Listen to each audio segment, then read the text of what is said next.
Hello friends, good evening. मुझे coffee रो गोटे face pack आनी संगे स्क्रब भी हम।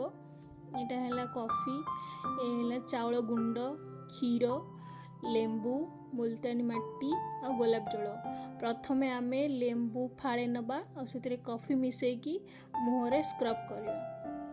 देखु प्रथम गोटे चमच अधा कॉफी नहीं जाए, तापर मुझे लेंबू फाड़े नहीं से चिपुड़ देवे।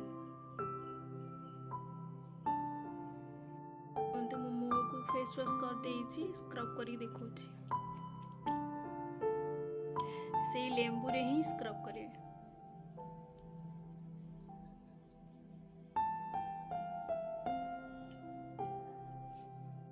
मुँह सारा लगे देइछि को मु 10 मिनट रखी सुखी गले मु धोईकी देखौछि।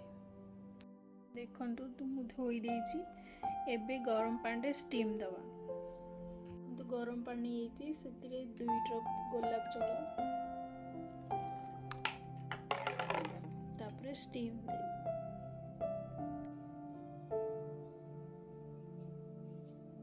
स्टीम दे देली। एबे कॉफी फेस पैक बने। कॉफी गोटे चम्मच फुल अच्छी, तापरे गोटे हाफ चाउल गुंड और मुल्तानी माटी गोटे चम्मच अच्छी,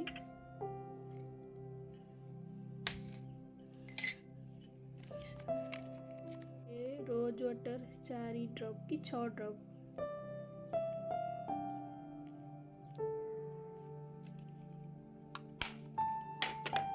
तापरे क्षीर।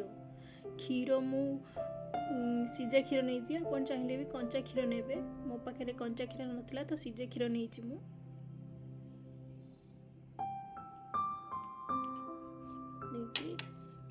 मिक्स कर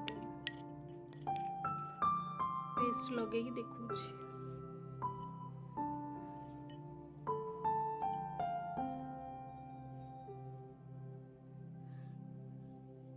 पूरा फेस लगे देवे।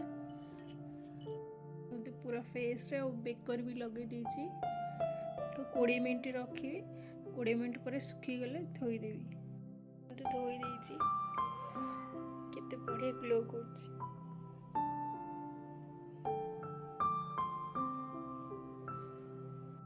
आपण भी कॉफी रो फेस पैक यूज करंतु, देखिए फेसटा केते सुंदर देखा जिवो। जदि आपनको मो कॉफी रो फेस पैकटा भल लागुची तो लाइक शेयर और सब्सक्राइब करंतु। Thank you.